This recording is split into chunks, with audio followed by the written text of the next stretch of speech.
Nico build, and then hasn't actually been shown on stage in the LCS yet, but it has become very popular in solo queue as well as scrims. Scary. Yeah, Nico has just become essentially a permaban, this on-hit style so incredibly strong.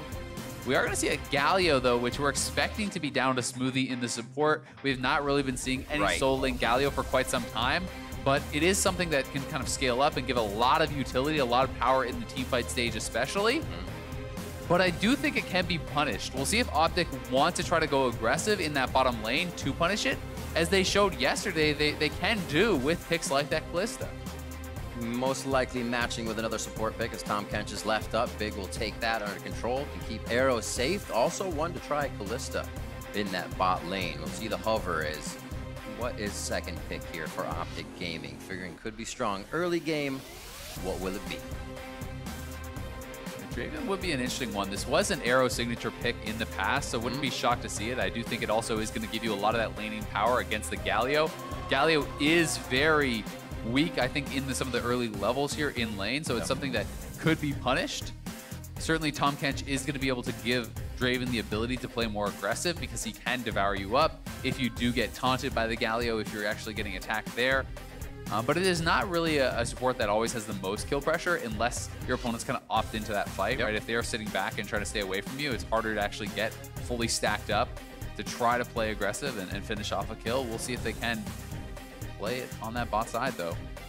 Cadian wants to lock him in place. Cataclysm will be going down around Arrow this game and his Draven, so better be big right on his backside to save him with that Tom Kench. A lot of aggression already from TSM, and it shows when these guys can hit R at level 6 and beyond. It is going to be a force to be reckoned with. Ezreal picked up here for Sven as he can scale up to that fight point too, but also get some of that damage and stay safe from Arrow in lane. Yeah, he wants to be able to try to play that pretty far back, but that being said, you're not expecting Galio Ezreal to have any lane presence really in the 2v2 against the Draven and Tom Kench. Yeah. They should be running the show on the bottom side, unless there's someone going to be able to come down, roam down there, or get some early ganks to really shake things up. That would be kind of the game changer, but certainly Ezreal, someone who wants to scale up, who wants to have that time to be able to get those double tiers stacking. And Sven has been so effective on the champion. 3-1 so far. This split on it has been one of his better champs, but very often he's been paired up with kind of some of the more defensive supports who something like a Tom Kench that has even more safety, though Galio still is very good at healing. Expect the mids to be pinched as we already see that Lissandra coming out. Crown, a 9-0-0 Corki game yesterday. Goes for LeBlanc. First pick phase around. Says, I want it. I see the Jarvan. I can get away from that. I can outplay Galio and Ezreal. He's feeling confident. We'll see if he can get the King Me this game. Lee Sin banned out for TSM as we're back on OpTic's side. And it's actually his first LeBlanc play of the split here. He has played a lot of different champion, bringing out, this is his 9th unique so far, I do believe, if I have those numbers right. So certainly, showing us a lot of different picks. Now bringing out the LeBlanc. They have banned away the Lissandra. I wouldn't be surprised to see something like a Syndra getting taken away from Bjergsen, as that can be a pretty strong matchup. He doesn't want that Bjergsen, point click. Yeah, Bjergsen has been so good on the Syndra career-wise. But Rise, as you say, point and click CC when comboed up with the Jarvan makes it really impossible to avoid that flag and drag, and that is something that we've been seeing a lot of teams trying to kind of work around with the LeBlanc. They want to avoid that CC. Yeah. So especially for the later stages of the game, you can distort in, get some poke damage down, distort out without being under enough threat to really kind of just get burst down. You're talking about how Dokla was kind of able to fight for himself in the side lane. It was on that Yorick yesterday that TSM just banned. So we're looking for something in the top lane and in the jungle here for OpTic. And Dardoch may say, I want to see the entire team before we get that pick. Yeah, yeah, it's definitely possible, but at the same time, leaving that solo lane counter pick can be quite strong.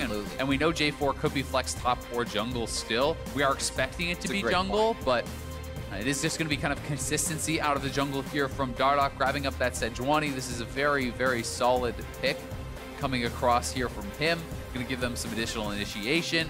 Also does pair up very well with melee-style top laners if you want to pick up carry-style top for Dokla. Be able to proc that passive very, very quickly. Vladimir, perhaps the pick, but Corki, another pretty strong answer will be Vlad. This, again, could be flexed mid or top. We kind of have to see what the final pick will be for TSM. Ooh. Yasuo possibly coming out. Threats all over. Flashing the Akali coming through. This will be Smoothie's first Galio game as it comes down to him. Corki's going to go to that mid lane, I believe, and we are going to have Bjergsen on Corki coming through this time. So Crown knows exactly what he's up against. Yeah, so it should be a blind Vladimir top. We'll see what the answer will be for Dokla and if he can actually carve himself out an advantage up on that top side. Very heavy magic damage profile kind of coming through from TSM. Yes, Ezreal does have physical damage. A high amount of magic damage from the Ezreal, Vladimir and Corki, as well as the Galio. Going to be a lot of magic damage there too. We'll see if Acadian is going full tank. He's not going to be bringing a huge amount of physical damage threat. So I do think there is an ability for people like Dardoch to really kind of hedge their bets and go heavily towards magic resist. Even someone like this Aurelia could go for an early Wit's End or even a Hex Drinker a little bit later on if he wants to rush Triforce. So there is optimizations they can make to really try to stay safe against what is going to be a huge amount of magic damage coming from this TSM squad. And Aurelia plus Sejuani, I feel, is one of the strongest 2v2s that you can have up on the top side of the map in the game. You can set up for that stun coming through with Aurelia by actually knocking them up with the Sejuani Q, getting the Sejuani passive down very quickly with these two melee champions hitting it up and stacking it up. So Broken Blade and Acadian are going to have to play carefully and play very well on that top side of the map because Dokla on this Aurelia certainly has the potential to take over. It leads me to my next question, Azael, is across the map for OpTic, does this favor their early game aggression that they like to play towards? Is every lane a threat for them? I definitely think so. You're looking at Draven in the bottom lane. You're looking at this LeBlanc, who is going Ignite, can play very aggressively. And then you have drafted this super strong 2v2 top lane with the Sejuani and the Aurelia. They had counter pick given that red side that they selected on the top side of the map. So this is certainly some heavy potential to snowball here for OpTic if they can get it going early. OpTic 6 and 7 in the standings versus TSM's 8 and 5. Both teams coming off a win yesterday and obviously want to end this weekend on a win. I'm sure the TSM fans are ready to see that, but OpTic switching up the roster back and forth are looking to find success here in the last few weeks.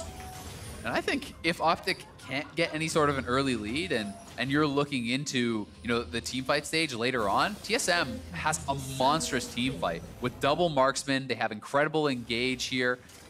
So we'll see. And we're going to get a quick sideline report with Sabatine to see how OpTic's feeling coming into this game. Thanks, guys. Coach Sabatine, wanted to ask you, we see Dardoch in against TSM today. Why is he the player to play? Josh is bringing other options than Will in terms of draft and picks. I think that it's hard for the enemy team to expect what he's going to play. I remember the Jace jungle. So it's always put an extra pressure. His playstyle is kind of different in the way he's interacting with other players as well. So I thought it was a good choice, but Will is as ready. I think we are like the same level of team, whether Josh or Medios are playing right now. Well, thank you, and wishing you and the team the best of luck. Back to you guys. Definitely interesting, talking about even the pressure that they kind of add and the respect that you have to give to these different champion pools in draft. Certainly Sejuani, something that Medios or Dardoch could play. Not a kind of crazy pick there by any means, but they do have different play styles, and it does have to change the sort of game plan you're going to go into this with as TSM. It was interesting to see even some of the higher teams like Cloud9 coming into this few weeks with a patch change. Blabber came in, everybody's kind of flexing to see with the Rek'Sai coming back into play. And I like the fact that OpTic feels is that it's the same level of teamwork they'll get, but a different variety out of the play. Yeah, and I think historically, it's fair to say that jungle is where we've seen the most success, even worldwide, with rotating players in and out, right? Because you can even have, when you're getting into playoffs and you're getting to best of series, the jungler's sitting with the coach, trying to analyze the jungle paths that are happening, tendencies that are happening, and trying to get advantages there.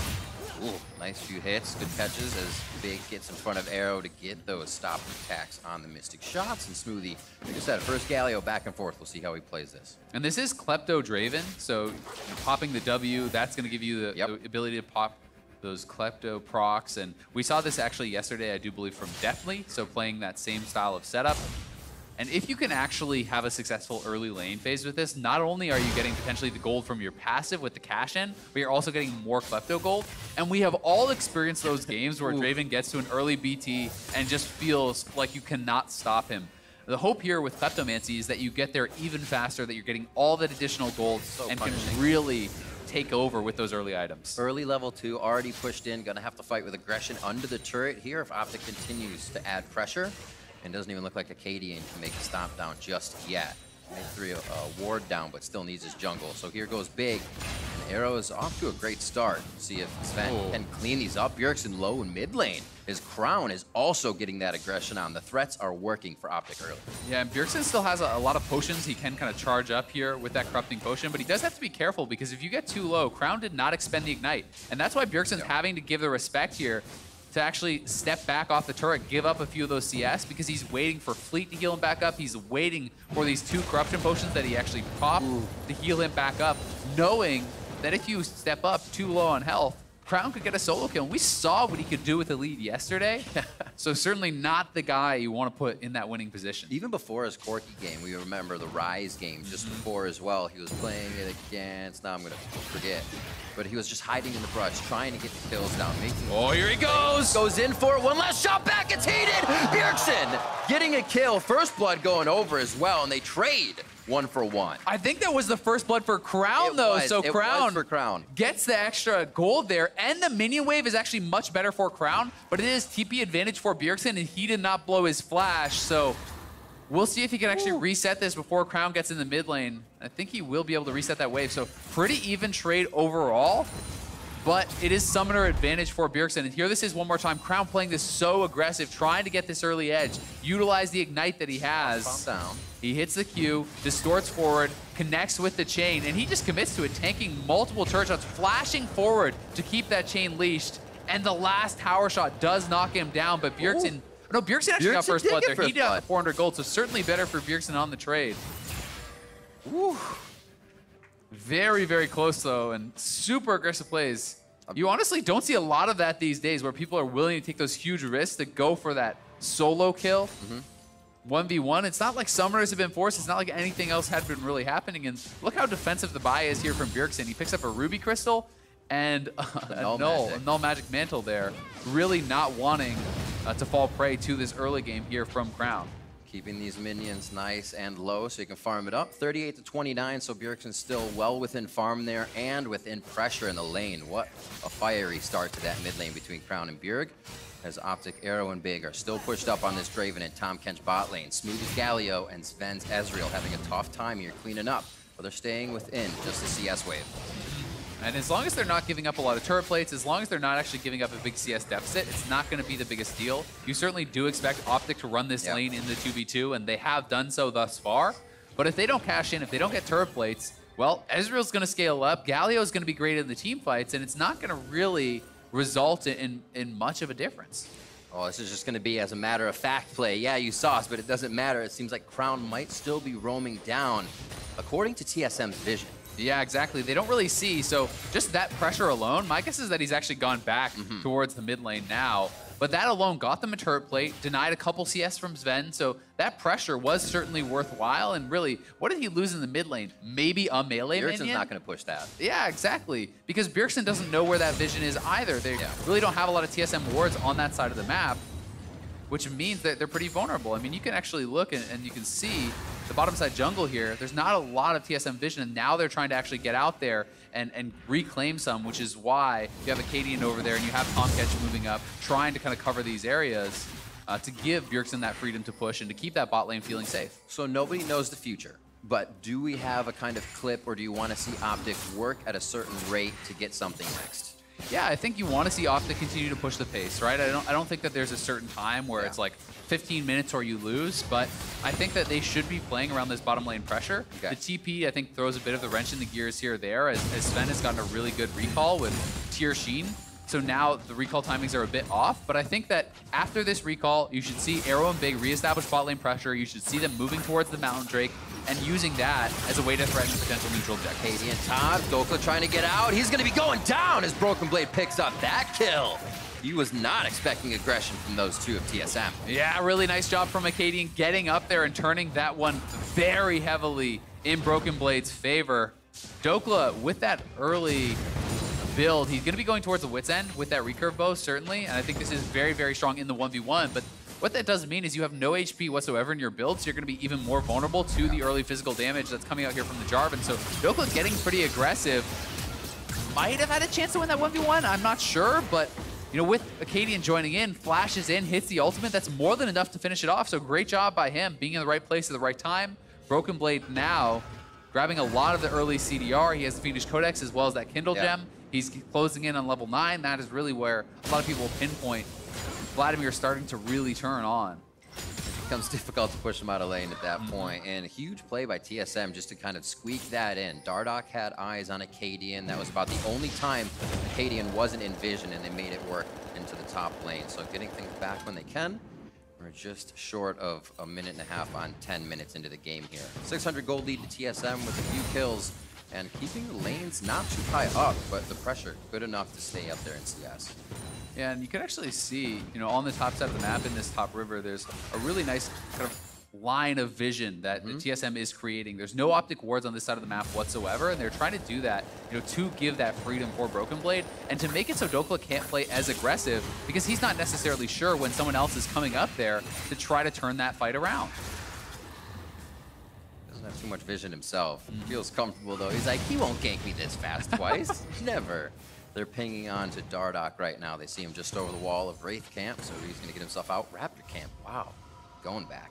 And we'll have 1 minute until stopwatches come up. Only seeing one on the bottom right side, 3 for TSM actually. So expect the plays. Always seeing those in the TSM inventories as they know when they can use that power spike, get themselves back in the game. And like you said, Azale, something might be around that Mountain Drake that comes up here. Yeah, I think they really would like to try to force some sort of early fight around this Draven. You know, he is level 6 now. You know, getting the cash in can make such a huge difference. He's sitting on 230 some stacks.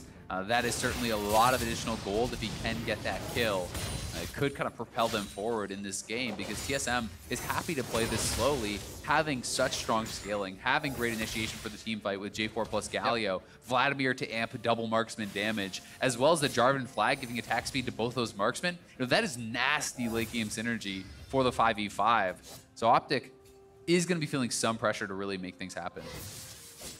Dokla back to top, just a few CS up. That wit's end for him is finished, so actually no teleport in. If there were to be a fight, Broken Blade would be able to enter, so they have to weigh the option of that as well, as it does seem like a little bit of love starts going towards bot side. And you can see Dardoch right now is actually down 2 levels on Acadian, which is a pretty huge disadvantage considering not that much has really happened.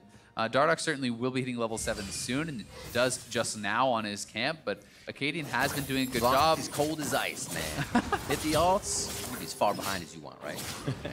Exactly.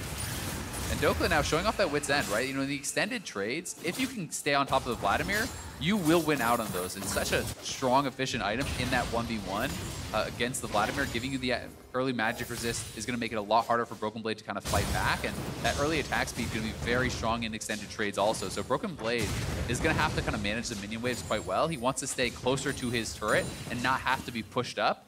So what Dokla's likely going to try to do is shove in the wave, have it bounce, and then have Broken Blade have to step forward to where he can look to try to all-in it. Looks like they're going to get a bit of that friendship right now as Acadian's hovering the backside of Broken Blade. Crimson Rush almost up as well. It'd be good for the first attack, but Dokla playing a bit safe. Puts a charge down. Nice defiance. It'll be all right. Yeah, I think keep going for this. Acadian might go for the dive. Cataclysm goes down. Throws out the ulti, charges back and forth to try to deny the auto attacks. He gets a little bit of healing back, but it's not going to be enough. There's the stopwatch plays that TSM is waiting for, and they come out with another kill on Dokla in the top lane. That goes to Broken Blade as OpTic start off the Mountain Drake. Yeah, fantastic job, honestly, using the early stopwatch there from Acadian. They can fully dive onto it. OpTic will respond with the Mountain Dragon, and now Crown up to the top side looking for a trade kill. Oh, this is going to be the pickup here. A little retribution for his teammate Dokla, and Crown picks up a second kill for himself this game. Getting the shutdown there as well. Very big for Crown, but they will be sacrificing at least one turret plate here in the middle to do it, and this was a pretty obvious gank as Broken Blade is just running at Dokla all of a sudden. But the fact of the matter is, he procs the phase rush. He knows he has stopwatch. He knows he has pool. So going forward, tanking as much damage as he can, then pulling up. It swaps over to Acadian, but Acadian has stopwatch. Broken Blade still had his stopwatch. So despite the fact that Dokla played it quite well, not a lot of opportunity to really fight back and get that kill. And you can see in the jungler comparison, Acadian kind of mounds ahead already in this game. And we said he was tracked. Dardoch had him in the first few instances in bot side jungle with Arrow and Big's push and Draven and Tahm Kench. And Once Acadian finds that opening, he takes off. Now 0-0 and 2 as he's gotten Broken Blade up and running, and they're going to be able to pick up Rift Herald. Yep, going to be able to grab that Rift Herald. It really does seem like two sides kind of splitting the map. For now, it has been TSM getting more, I think, out of this top side pressure that they've been putting down, and it's been about the bot side control for Arrow and Big, and what they have gotten kind of resulted in them getting a dragon. So objective kind of split across the map, but certainly OpTic I don't think are going to be feeling very comfortable with the position that they're in right now, given that they are playing a comp which is going to get outscaled. Start breaking down some of these turrets and find a way to a fight. And get some of these Draven axes to cut people down and make sure that Rift Herald isn't going 2 tiers through from TSM. If they have anywhere they want to use that now, Acadian's going to start bringing it towards the bot side of the map. It looks like they're going to start putting a little pressure on the jungle. Crown wants more info.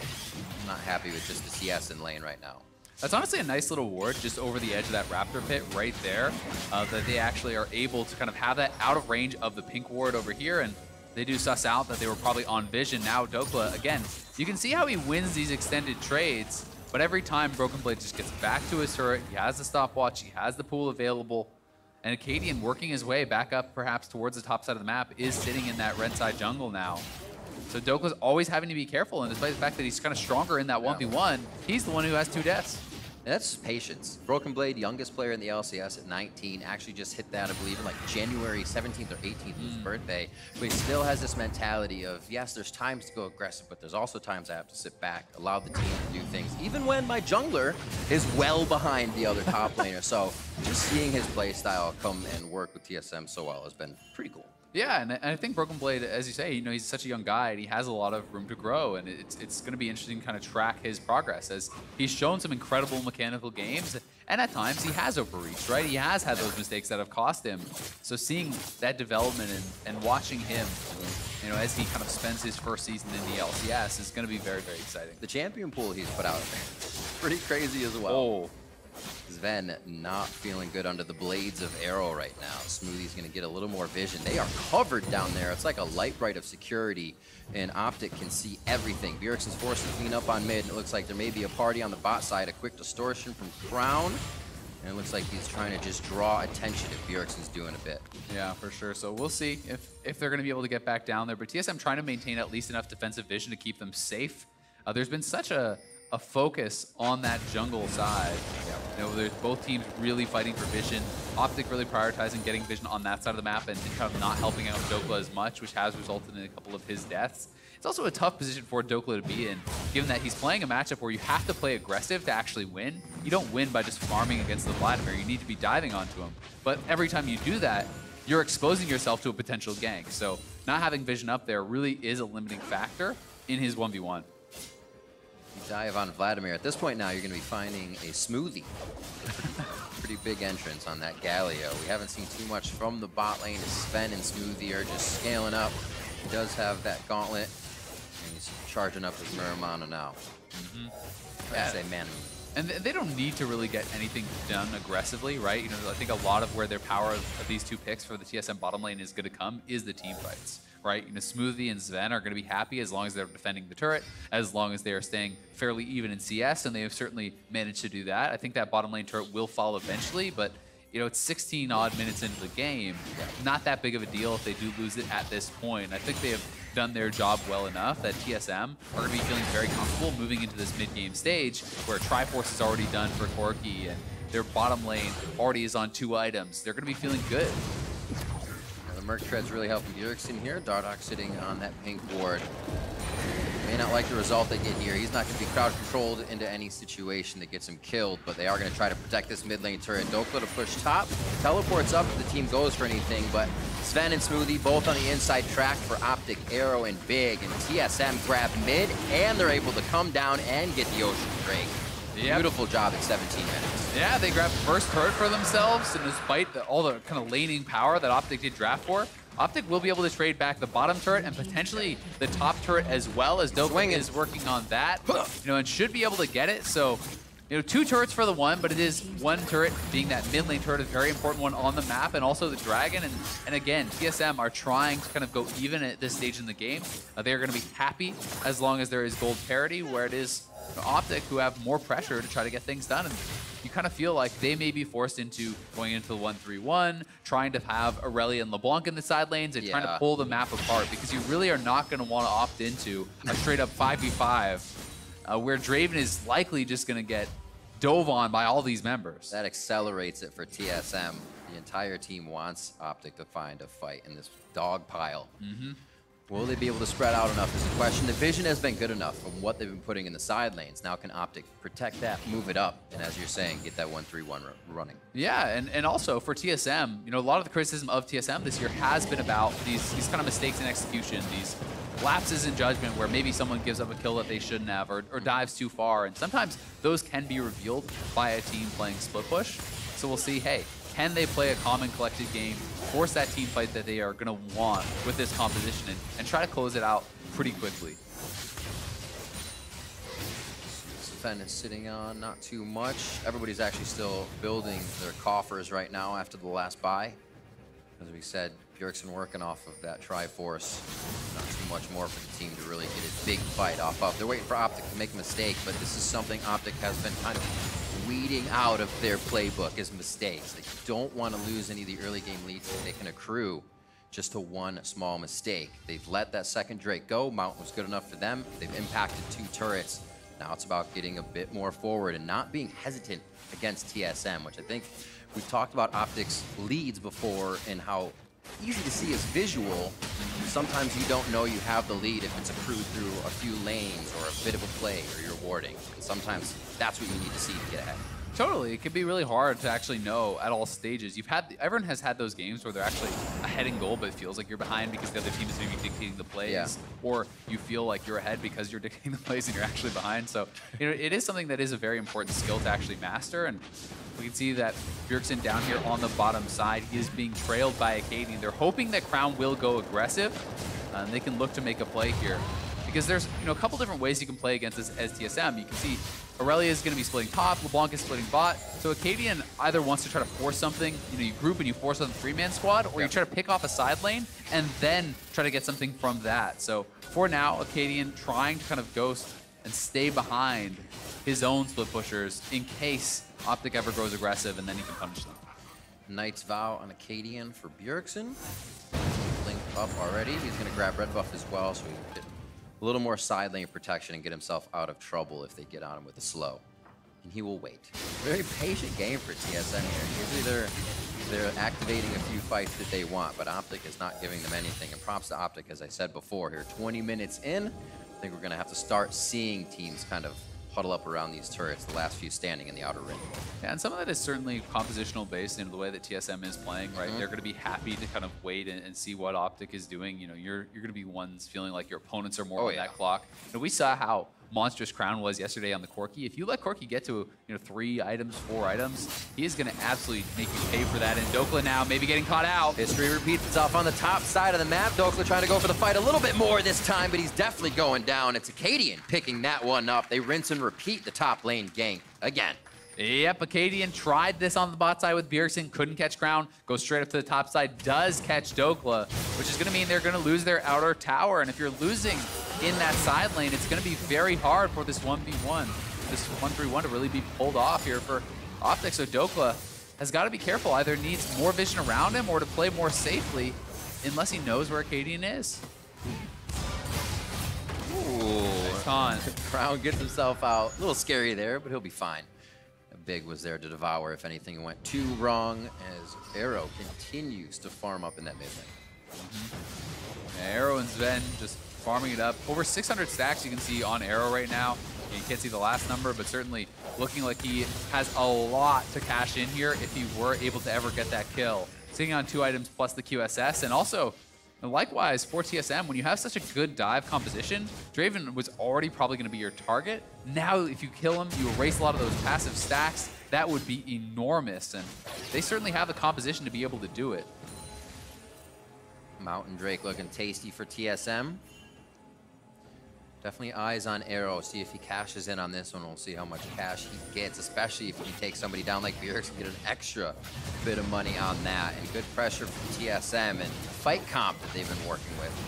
Gonna hold off OpTic for now. Broken Blade going quite low. Dardoch wants to get himself in a little bit closer as Big starts to pressure Bjergsen on the outside. Smoothies into the middle of the fight as Big looking to try and crowd control the rest of the team. Dardoch forward as Dokla's now in a 3v1 situation. Up and down, and Smoothie, but is not going to provide any help for Sven. Firing in from the outside, Acadian goes down the top near mid lane. And Bjergsen, they cannot get their shots in quick enough as OpTic is just flashing around these fights. And they can go straight to Baron. This is 23 minutes in. They do have a Mountain Dragon. Acadian is down. Sven is very low HP with no teleport. We'll see if they can try to poke them off. Smoothie and Bjergsen already in the area. Sven in the mid lane trying to push that out. Some low health bars here on OpTic, but we'll see if they go for the finish. You were saying a few small mistakes by TSM would set them back. Let's see if they can get it back now. Big devouring up one. Dokla stays alive as Big gets the gray health in. Bjergsen in the middle of the pit, but it looks like OpTic's already on the run. They know the damage is coming in as well from Smoothie. They do pick up a kill onto Big. And it looks like they'll all get out with Baron. A great job by OpTic to kind of rout TSM there and pull the rug out from under him. Yeah, Crown even trading back a kill on Sven here. This is one more time. Broken Blade did not have vision of him. A good pull, but he's lost so much of his health early on into the fight. And then you can see up on the top side, this is Dokla TPing in onto the ward. Broken Blade has no pool. Knowing that, he is going to have the advantage in that side lane fight. And Acadian was diving back onto Arrow, but there was no follow-up damage available. The Galio ult is not going in. The rest of the team is not there to actually follow up. You are not going to be able to take down that Draven as the solo tank J4. And that fight certainly very split for TSM and not how they wanted it to look. You want the Vladimir diving in at the same time as this Jarvan, the Galio following up, everything to be on the same page. And it felt like they should have perhaps bailed out once Broken Blade got chunked off, but they just still tried to overforce it. It's one of the few fights where you can say when the enemy ults first, they win. Usually it's the team that ults second after kind of figuring out and then assessing the fight. So that was crazy. Thankfully for TSM, though, Arrow did not cash in. He was very close to doing so on Acadian. Was not able to get that final hit. So still, a lot of extra gold could have been picked up by him there. And you can see some of these bounties starting to show up. You know, these members certainly going to be targeted very heavily by the two teams. 1,250 gold available in bounties, you know, for TSM to grab on the OpTic side. And you'd also be taking off so much gold in stacks that it's even really worth a lot more than that. And certainly for Bjergsen, a lot of the onus is going to be on him to carry. He is the strongest member on his team, has the most farm in the game, has those 2 kills, and almost on 3 items with the Corki. When he gets that IE, he is going to be able to light these squishies up. He's a playmaker. It's the reason all those trophies. They go. In the pictures, they get big immediately. How much is the team going to do to save him? And is it going to be worth? Crown on the other side of the fight looking for the retreat kills. Damage onto Smoothie. Crown's in, tries to get Sven, but he actually gets damage across 3. Not enough to kill 1. In goes Acadian. There's the attacks. The burn is down. Crown gets taken out. Bjergsen picks that one up. It's going to be Draven picking up the cash. Arrow cashes in big onto Smoothie. Dardoch goes down by Broken Blade. He's in the middle of the fight. Here comes Broken Blade for the double kill as Arrow gets himself out alive, and he's going to go spend that cash. Yeah, Dokla, though, just continuing to split. This is very similar to yesterday on the Yorick. If TSM is going to force, he is not answering. He's saying, all right, you guys survive in the 4v5. I will get towers. I will get guaranteed gold. And that cash-in was enormous for Arrow. Sitting on 2,800 gold when he went back to base. Just ridiculous. He even had to, like, rebuy and buy his soul. He's like, what do I even buy? I got coupons. That's so much money. How do I spend it? Well, he's definitely getting a little extra for everybody on the team with that one. See how much power he can put in his pocket. BF Sword looks like he's going straight for the Infinity Edge buy on that. We'll see this fight one more time as it was all in for Big to start off on TSM side. Yeah, very heavy investment onto Big, but he's able to get out of there pretty easily. Crown is in a good flank position. And then this Galio, no flash available, is isolated. And you can see, you know, on the top side of the map, if you look at this mini-map over here, he's running it down the side lane, looking to actually just take those turrets over there. And Arrow gets the cash in on the Galio, able to really get a lot out of this fight. So despite the fact that TSM does get more kills, OpTic gets a turret on the top side and gets an enormous cash in.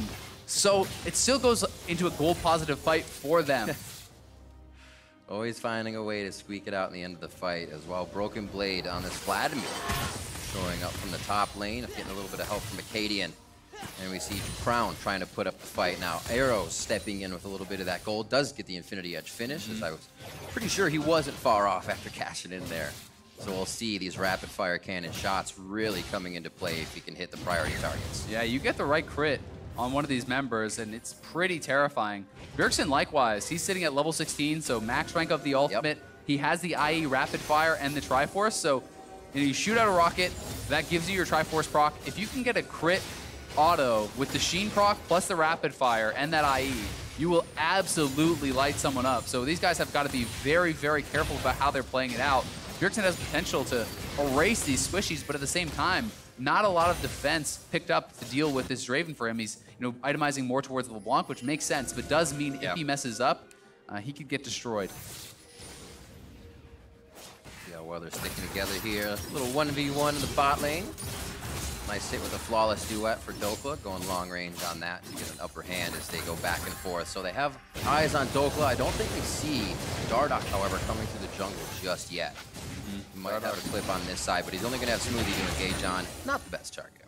Yeah, Dardoch's certainly in a pretty good spot here for any potential flank if TSM did push up, but as TSM is playing it safe, they don't have a lot of vision on that side of the map, and Dardoch also kind of trying to play towards Dokla's side. You can see that Broken Blade doesn't know where the extra members are, so he is giving that respect over as well, and Crown is roaming down. They're going to try to finish the turret and then potentially dive. Galio ulti coming in. They just make it a double kill out of this one, but wait, Acadian's also there. The Flag and Dragon misses the pop-up, but they get the Cataclysm kill going on to Dokla. Bjergsen over here to clean it up as well. Arrows coming down just on the right side. Sven can't participate just yet. It looks like the retreat will be in order for OpTic as they lose another member in big. Yeah, OpTic just totally botched that. Yeah. One extra auto was needed on the turret. TSM able to respond very quick with the Galio as well, and Arrow wasn't even coming down, like he wasn't with the team. He didn't have a way down to that fight. So now it should very easily be TSM going over to this Baron. There's still a long time on a couple of these members. The Baron is up 20 seconds on 2 members here from OpTic, and this may be them just giving over a Baron. Waiting for the ward over the wall. Seems like sweepers are the things that are down, and trinkets are already used. Down to 4,900 HP. Dardoch 14, Acadian 14. Same on each side. Bjergsen with some big damage over the wall along with Sven. They are stopping to see if they hop into the pit. Crown wants in as well. Over the pit. It's going to be a hit from Sven that takes down Baron, and OpTic is out quick, so they don't lose any members. A great push there by TSM to get the objective. Yeah, TSM really huge for them, capitalizing on the mistake on the bottom side from OpTic, getting a couple kills, grabbing the Baron. And that is a great way to be able to shut down the 1-3-1 as well. When you have that Baron, you can group, you can shove it up the mid lane and really force your opponents to respond, because wave clear becomes so incredibly difficult with all those Baron buffed minions. Rift Herald was theirs in this play that kind of seemed like Dokla was just having his way with bot turret. Completely flipped into TSM's favor. Yeah, Dokla needed the one extra auto. Another turret shot does come in. He doesn't actually finish that fully off, but TSM has responded so quick. Even if he did actually finish the turret, not sure it would have made the difference. Big comes in with the Tahm Kench ult, but I mean, that was essentially just an inting ultimate there. After your top laner's already dead, you don't have your Draven there, it's going to be a lost fight, right? And they needed to perhaps just recognize the situation a bit faster, accept that Dokla is going to go down for a turret, and then in the 4v5, maybe you can defend the Baron. Right. When they lose more members, there's no way they can really hold that off, and they were forced to try to take a steal, which they couldn't get. TSM now snapping back at OpTic. Top lane has an outer turret. Bot lane just lost its second tier as TSM's now knocking on the front door of OpTic's base. Crown doesn't really have a way to get around to the backside now. He's only looking at members that can get right out of his way. Dokla's here to farm the front side of the minions as well. Acadian running it down mid.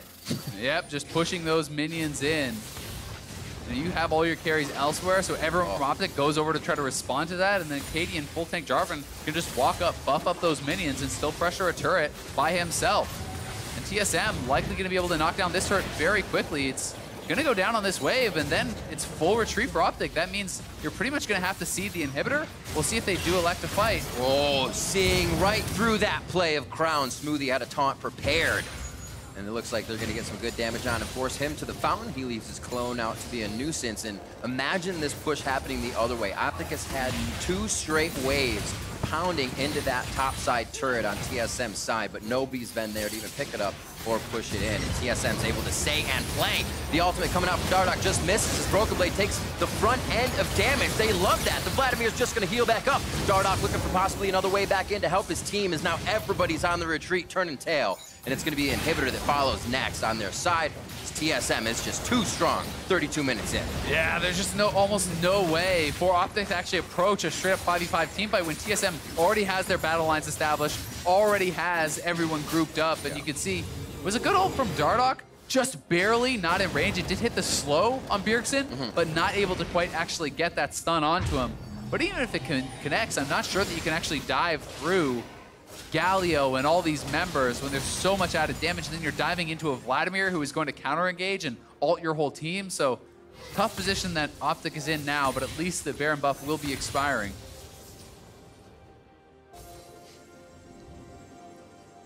Let's see, 15 seconds on this Baron power play to go off. It looks like they're still going to be strong enough to push whatever they need towards the top side. Pink wards and quite a few of the inventories here to be moved up and protected for TSM.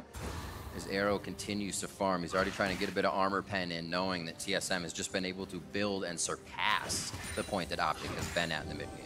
Yeah, Cadian stacking a lot of that armor there certainly is going to be someone he's got to deal with. Smoothie as well picking up some armor for himself, so he knows he can't really run through those members. He has to deal with that front line, and you can see how much of a problem these waves are going to be. TSM is grouping up 5 men top. They're looking to try to get this triple inhib and close out the game. And these supers are going to be such a problem. You can see them on the mini-map right here in the mid lane, pushing up there, pushing up in the bottom lane as well. That is going to be the issue for OpTic. When those waves arrive at their base, they're going to have to send members down to deal with them or risk losing their Nexus turrets. And when you're 2 to 3 members clearing those waves, well, TSM is going to try to press in and take down this final inhibitor. Just a few hits once Sven starts to hit it. Already about a fifth of the turret's health goes down with just 1 W and auto attack. TSM putting the final touches on, waiting for the minions to come in through the bot side of the map. TSM wanting to see more of this towards the end of the split. So far, 8-5, looking for 9-5 after this, with Golden Guardians and CLG next week, Clutch and Liquid in the final week. So definitely wins they can pick up, and then the challenge of Liquid at the end to see if it's all paid off. Here, the final inhibitor turret going down to see if this work has paid off. 35 minutes in, TSM's in OpTic space to stay. Yeah, I mean, if OpTic's not going to fight in that third inhibitor, you're essentially just seeding the game at that point. That takes it from 2 supers per wave to 6, with 2 coming down each lane. They do make the call to just back off, and they're going to hope for some sort of miracle play later on, perhaps. Maybe try to steal a Baron, try to steal something and turn it around, but I don't even know if they have enough wave clear to really deal with all the minions plus the members from TSM when they walk in with all those supers. So we'll see if they're able to actually pull anything off here. Not anymore. You need Arrow everywhere, basically, yeah, to start clearing these minions. Especially if they're going to have a Baron buff, which comes up in 15 seconds. Elder Drake in 6. They may be able to kind of yo-yo TSM back and forth, but TSM's going to be able to pick and choose whatever fight they want. I mean, this is the first wave with the double supers. You can see them going out across the map as Crown would love to get a pick on Bjergsen. Oh, the rest boy. of OpTic is coming. Ultimate? Just the auto. No Sejuani ult. Maybe thought Bjergsen could see him, and they wanted it for the bigger fight. They are going to be losing Elder to the bot side. It'll take a bit. For the minions heading into the base, OpTic needs to decide now, do they pressure or do they minion clear? They're going to try to rush the Baron, I think, is what they're trying to do, but they're going to make the call to back off as there's so many minions in the base. Bjergsen's going to TP in. They're going to try to look for an end. We'll see if OpTic can turn this around on him. Smoothie was able to flex muscles over at Baron, pushes him off by himself. You have Acadian coming in as well. The TPs do as well get OpTic back to the base, corral the enemy in, make sure they aren't doing anything you don't want them to do. And this is what happens when you give up that triple inhib. You're just corralled by these minions. It's full-time wave clear duty. So Dardoch is out on the map. It's up to him. It's going to be perhaps a one-man mission trying to steal this away, but he doesn't even have vision in the pit. He knows it's extremely unlikely. He will just head back to base. But now it is an Eldered up, Baroned up, 3 inhibs down, TSM, and this is pretty much impossible to defend. I'd like to try. Go for it, Riv. There's a reason I'm not on that stage. Crown tries to do something before they get into base, and yeah, he hits Broken Blade, but it's only going to tickle once he gets a few transfusions off and gets healed back up. Inhibitors are on the menu for TSM if they're not just straight to that first Nexus turret that is already beaten and battered. Damage goes down. The flag is there for Acadian to give everybody a little bit more, and Dardoch's into the middle of the fight. He's trying to find a backline, but he cannot find any line right now. Ultimate from Dokla, and TSM isn't even worried. They go on to Dokla. Damage goes through, but Sven's going to miss one Mystic shot. Smoothie just wants to join the party. They want to use their ults. They haven't been able to all game. 11-6, 38 minutes in, and TSM is making quick work of the rest of OpTic's base as they scatter about. Looking for the shots. Broken Blade up front. First game on Vladimir for TSM this time, and he played it well for the team. Help from Acadian in that jungle as they get the win over OpTic Gaming. Gonna be able to close this one out. 38 minutes and 4 seconds for TSM as they claim the victory over OpTic, and felt like they were in control pretty much the whole way through.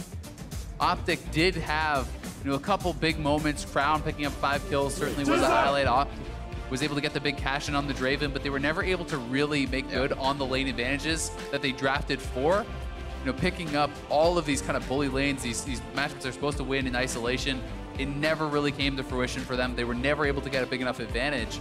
And that just meant TSM was going to run the show when it came time to 5v5. Yeah, right after that first play in the mid lane, I was like, all right, here we go. Mid lane, Crown, Bjergsen, let's go. And then a lot of just buddy system between Broken Blade and Acadian towards that top side. And we kind of mentioned coming in, we're like, wow, Dokla and Aurelia, Dardoch and Sejuani, that's nasty. We're going to see these two. Oh, no, all right, not so much. Yeah, I mean, they certainly drafted for a very strong 2v2. But they elected to play more around the bottom side of the map, trying to get those dragons.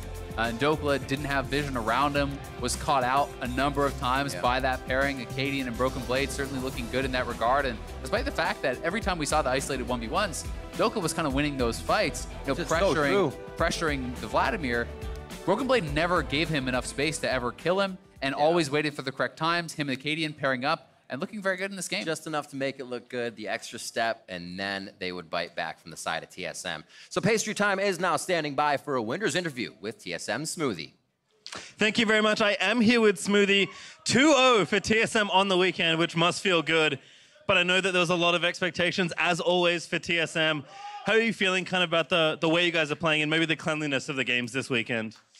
I think we've been getting behind too much. I think we play really, really hard to execute team comps, and we just rely on our individual skill to kind of close out these games, but we didn't really play so well, and yeah, this week has been pretty hard for practice for us. And I guess in that case, when it comes to keeping your top 3 spot and challenging, of course, for those top 2 spots, moving in towards playoffs, what are the changes or things that you guys will be looking to implement as you move into the last few weeks of the season? I think just being able to play more champs and different styles. I think we've cemented ourselves as like a 1-3-1 team. We've been doing that a lot this split, but I think we can play different styles and perform really well, even if we're, I guess, not used to it. So, yeah. And my last question, you have Golden Guardians first up to start off next weekend, a team that has been surprising quite a few people. What are your expectations for that matchup? Well, GGS beat us last time, but I think that we were not so good in the first couple of weeks. I think that next week will be a lot better. I think this week was probably our hardest week. We had really bad practice. Broken Blade was actually sick for a majority of the week. So we couldn't get really good practice with our 5 players. And I think next week, once everyone's back on their feet, I guess we're going to have a lot better practice. Well, still 2-0. Congratulations on your wins here this weekend. We are going to throw it back to the State Farm analyst desk. Thank you very much, Pastry Time. TSM moving to 9-5 after a pretty contentious victory there against OpTic. Both teams having opportunities, I would say, to come away with the victory. But I want to take a look at team compositions here. And Mark, when you look at these 2 sets of 5 champions as they are rostered out, what should be the game plans heading into this for each team? I mean, for the side of OpTic, you have a pretty clear 1-3-1 with a lot of early game dominance, both with the Draven and LeBlanc. And so you want to go in and affect all these lanes. And so you have a lot of different lanes you can choose from. On TSM side, you have 2 pretty uninteractive lanes in the mid and the bot lane, more focused on scaling and team fighting. So, of course, TSM wants to go top. So TSM clearly wants to go top. OpTic can go anywhere. And yet So where should OpTic They go? should go then? top and They fight the should go 2v2. top. My issue here is I think that you have all this early game dominance with your lanes, but your jungler is not early game dominant. Your jungler is a Sejuani. Maybe an Elise would have been really nice, and so Dokla, as a result, he's having to lane against a Jarvan. Crazy early game with a Vladimir, and he's not getting any help.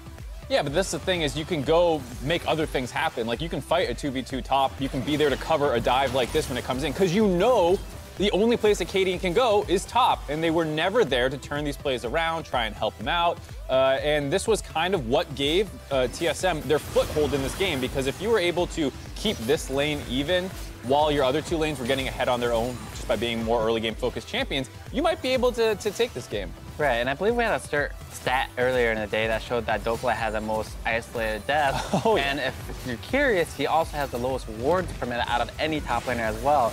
Those seem to be connected. And like, to be fair, one of the ganks was a lane gank.